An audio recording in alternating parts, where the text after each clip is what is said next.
Good morning, YouTube. Good morning. I'm Dr. Renée Ostertag. Dr. Robin Gisbert. Hello, hello. We are here every Wednesday to help us and you hopefully get through the slumps and humps of your week. Welcome in, everybody. As you're coming in, tell us where you're from. It's a delight to have you here with us today. What's your name? Where are you from? Again, my name's Dr. Renée, and I'm joined by Dr. Robin Gisbert because she helps me feel more sane in my profession as a licensed doctor of physical therapy. We are here because maybe I'll just speak for myself.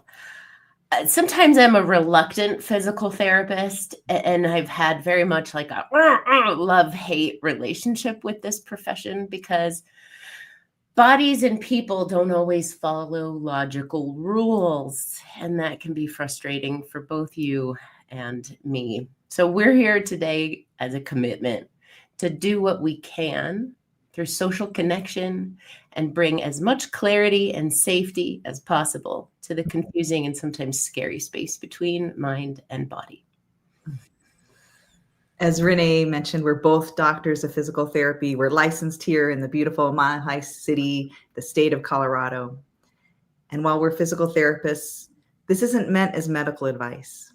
Our time together here is what we like to call edutainment. And that's if education and entertainment had a love child. So we hope to learn some things with you, learn some things together, and have some fun while we're doing it. We're open to conversation, to questions here live in the moment, down in the chat, or you can reach out to either one of us or both of us for future conversation. So, checking, audio, visual. I'm assuming you can hear and see us okay. Let us know in the chat. Good morning, Michelle. It's good to see you. Who else is here this morning? I see a number of faces tuning in, which is delightful. Where are you coming from? Can you see us? Can you hear us? And if you can, you will hear congestion. I spent a couple days in Florida with my niece. We live in Denver. It's a very dry climate. I spent 2 days in a very humid climate riding roller coasters at Universal Studios. So the congestion you hear is my body, not a mic failure. All right. Curious, what drives you nuts about bodies and minds? They age, they have things go broke and wrong. Tell us what frustrates you. Our job, as we said, is to do what we can to bring more clarity and sanity to this space. And because it is, at least for me, sometimes a scary conversation and a dysregulating conversation, we like to start with an exercise of regulating the nervous system. So that way we can be as stable and regulated as possible going into an arena of dysregulation. And we have 50 rubles here from Romania. It's great to see you. Thank you for being here. And inviting you all to join us for a 3-word check-in. That is a brain-based regulation tool to practice awareness of your own body and what's going on inside of it. We all have emotional motor programs running all the time. We like the good ones. We don't like the bad ones. So we tend to repress and avoid and deny the bad ones and try to do the good ones, but that backfires. When you name the bad ones, you actually tame its hyperactivity inside of you. So it's a very counterintuitive thing. So we do a 3-word check-in to name both the unpleasant that might be present for you and the good, pleasant experiences, because when you name those, you actually strengthen them inside. So join me, do a 3-word check-in. I see lots of faces here. It's so good to see you. And if you're watching this later, feel free to type your 3 words in the chat. You just bring your attention and awareness to your own body, your gut, your heart, what's going on inside. For me, my 3 words would be jittery, peaceful, and connecting. Let's just a way to pause and slow down the hustle and bustle of life for a moment. Brian, good to see you with your words. Thank you. Who else is here? What other words do you have? And Robin, what's your 3-word check-in? Still, sore,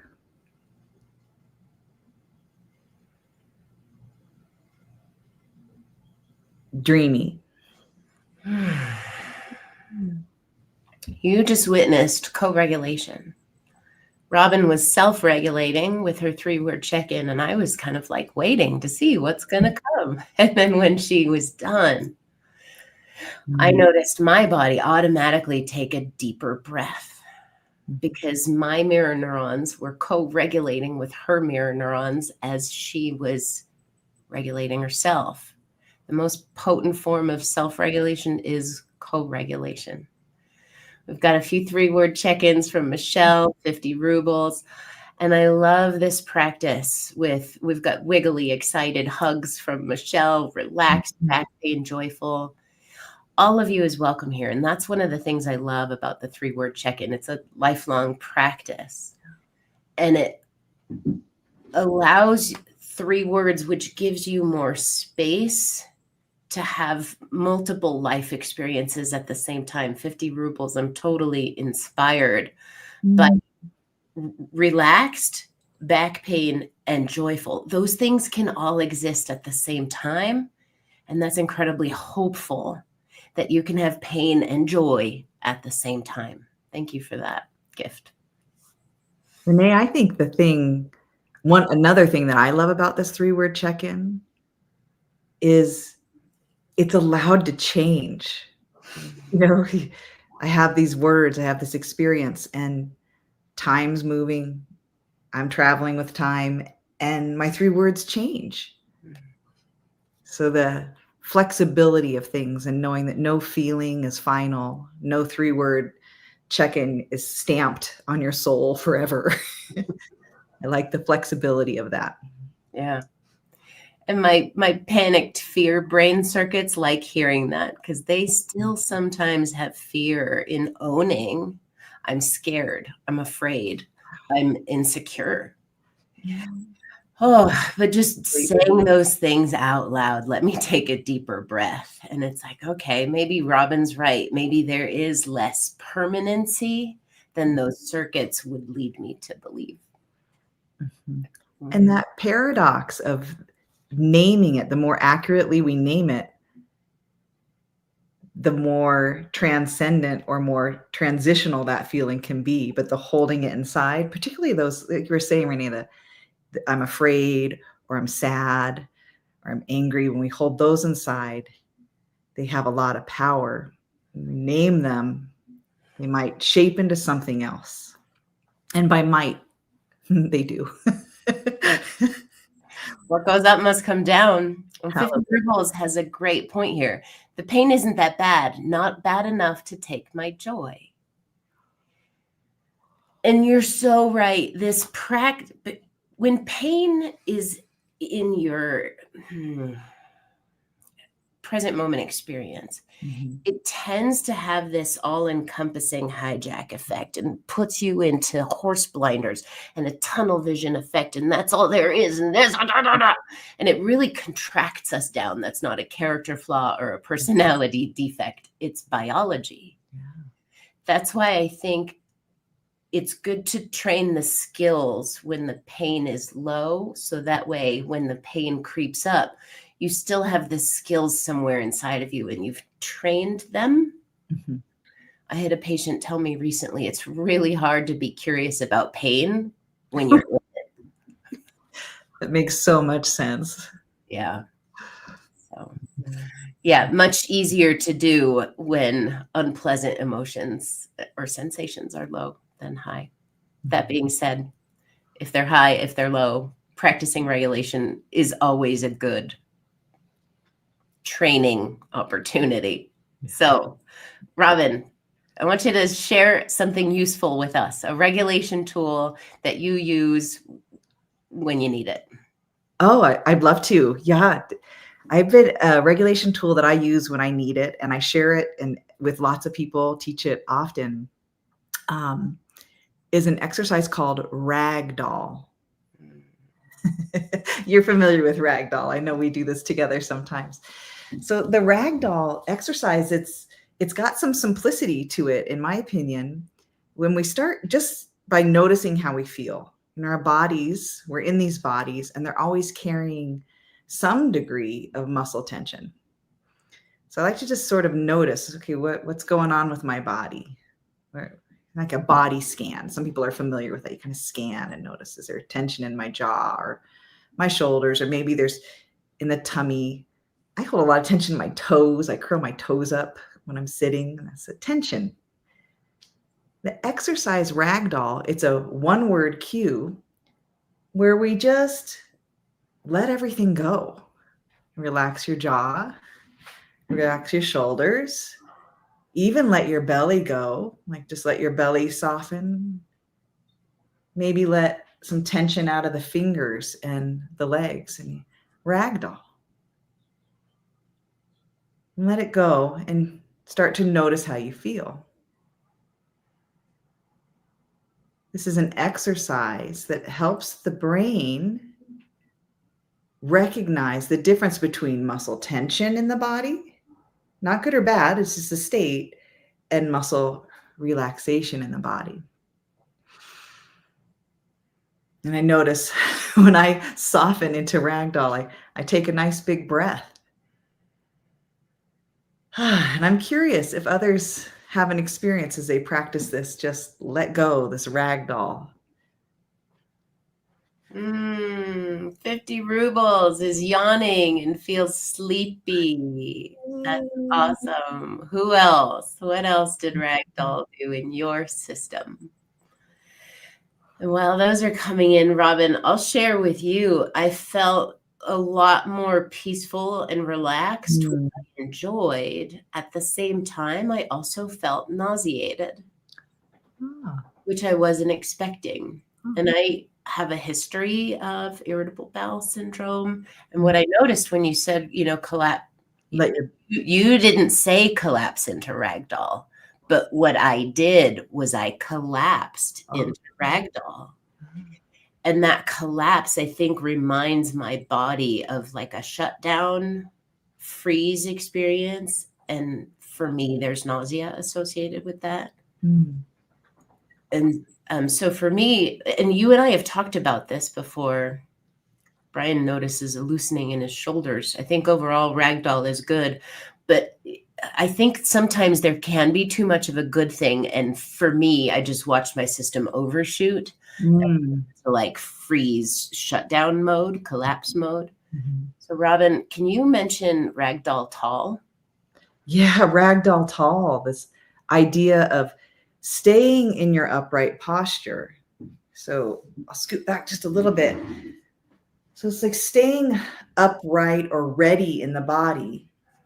So the frame, your skeletal frame, is still more tall and erect. And then we relax the muscles in this taller posture, or an upright posture. And it takes a little practice in my experience. So we're sitting or standing tall, and then see if you can do the same idea of let the jaw muscles relax, let your shoulders relax. Maybe the limbs, your arms and your legs can relax a little bit on this. We call it Ragdoll. Oh, Robin, seems like you're frozen a bit. Can you repeat that last part? Yeah. Did I come back okay? It seems like it. Great. And by last part, I'm wondering if that's about just staying up tall. So taller posture, not forced, but just tall posture. Then let the jaw go. Let the shoulders relax. Let the arms and legs sort of soften, and get curious. Do you notice a difference in the body between tension and relaxation with this idea of Ragdoll? Yeah.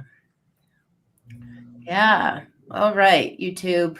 There's your something useful. You've got Ragdoll and Ragdoll-Tall.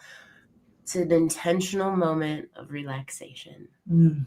Play around with relaxed in an upright, relaxed posture, relaxed posture, but bringing more relaxed alertness instead of hypervigilance is really the nutshell that I would say I heard from you, Robin. Yeah, that sounds great.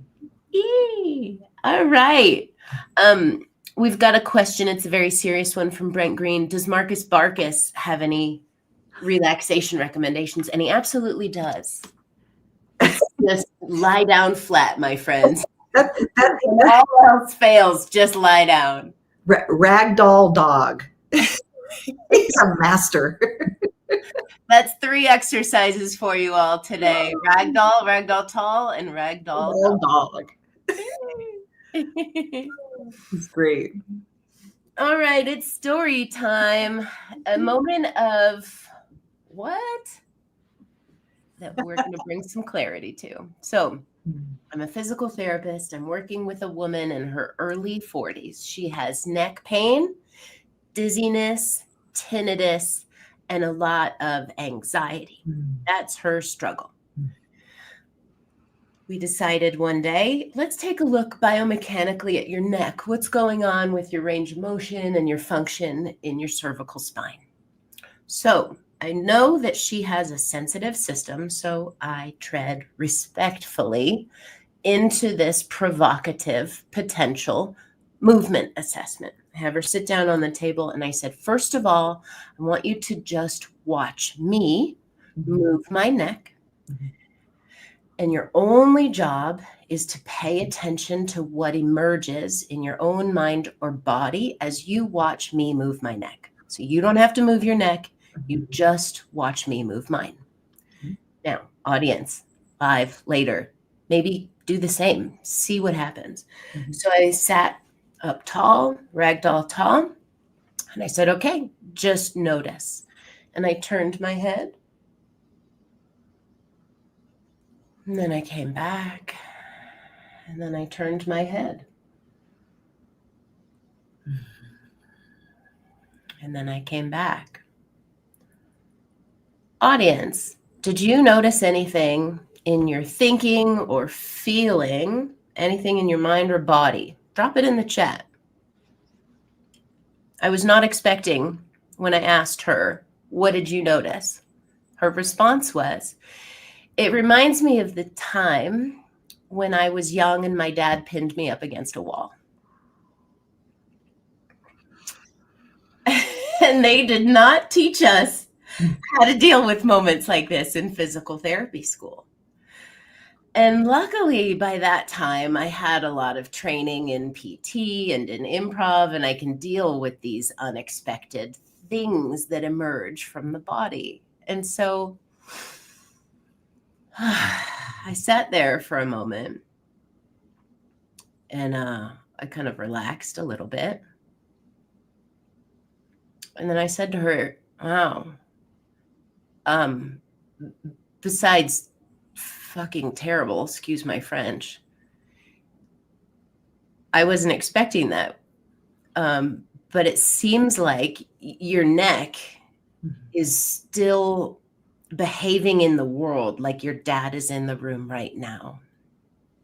And saying that in this moment makes me feel really sad. I'm going to pause there. Audience, questions, thoughts, what does that bring up for you? And Robin, how, does that make sense to you? And how would you make sense of that? Yeah, thanks for that story, Renee. And what a vulnerable situation.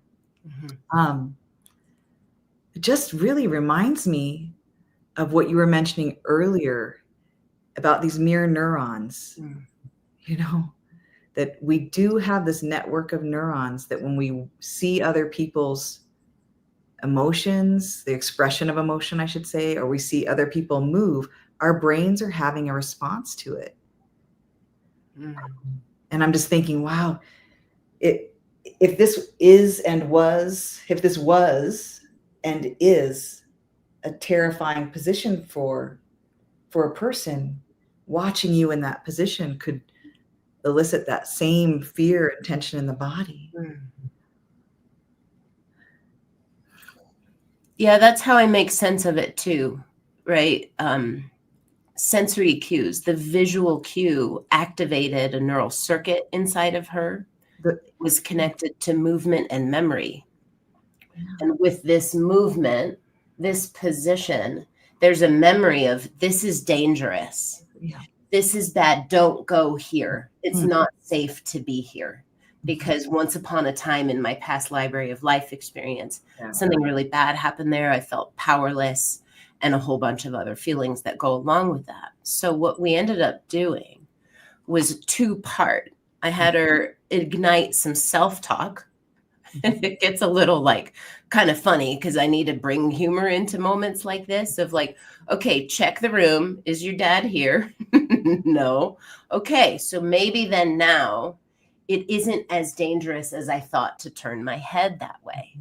So I had her start practicing range of motion with safety signals. All right, I'm safe in this room. I'm safe right now. No one is here. It's okay to turn my head. And I had her start nudging into the range and edging, going to the edge that felt safe for her and come out, edge that felt safe for her and come out. And you can practice this too. There's a little hack that I ended up sharing with her.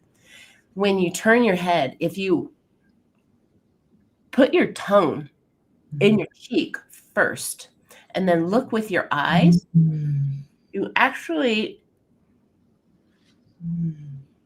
can get more range of motion. So she's using signals from her tongue and eye to increase range of motion. And what was super fabulous is over the course of many weeks, 6 weeks or something, she was able to get back a whole lot more range of motion, felt a lot more empowered and connected to her agency. And all of her symptoms got better. They didn't go away completely because when she was stressed, they would come back. But her symptoms acted like signals to let her know, I'm stressed. I need to do something to settle down right now. So getting back range of motion was a way to rewrite the motor program of her neck and change the memory from danger to safety. Thoughts? Anybody? Questions? What you got? We're at 9:22. We like to keep this around 20 minutes. Concluding thoughts from you, Robin? Anybody in the audience? Let's hear them. Yeah, while those might be coming in, I think, Renee, it just is just so much respect and appreciation of the story and the power of giving people some choice, the power to go slow and consider the whole person, to go slow with these exercises. And like you said, to kind of edge in and take it so gently with such compassion and gentleness. And that's another thing I'm not sure that we learned in our training. We sort of go fast over some of these things. So I just really so much appreciation for the gentleness that you handled this other human in the world with. And the reminder that that's available and it's powerful, it's potent, works. Yeah, thank you, Robin. I appreciate that acknowledgement. So, invitation to all of you, get curious as best you can. The movements that you might be limited in or afraid of, are they dangerous? Are they safe? Is it okay? Maybe edge in and edge in to the border, to the boundary, and run experiments. Is this okay now? Or am I still running a fear program from the past, which is not a character flaw?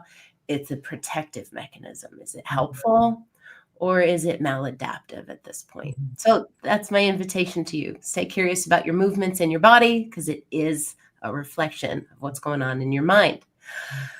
Please don't take that as a character flaw because it's not. We're just complicated. 50 rubles says, I like how you helped her brain to rewrite the whole story. Yes. That's so true. We are not just biomechanical machines. We have psychology and sociology, and all of that affects our physiology. So the more we can get into these big spaces of the wholeness of who we are, I think the more we can all heal. Thanks for being here today, everyone. Appreciate all the comments. And if you're watching later, we love to hear from you down below in the comment section. We do get back to you. And a reminder, you can take Ragdoll-Tall with you. I'm going to show you my little Raggedy Ann ragdoll. I also love to hear from you down below if you remember Raggedy Ann. That's a thing from history. All right, everybody, it is closing time. Go party and wherever you go. You can't stay here, but please tell a friend to tell two friends. Thank you, 50 rubles. Thanks, everybody, for being here.